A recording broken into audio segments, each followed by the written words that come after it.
You ask Tiger to solve. This deals with linear equations with one unknown. The final result is k=1.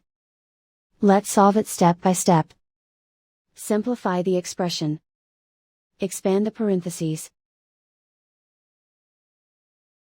Simplify the arithmetic.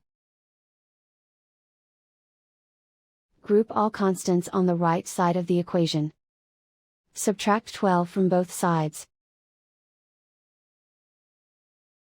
Simplify the arithmetic.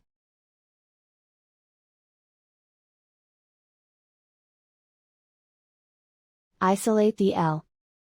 Divide both sides by 3. Simplify the fraction.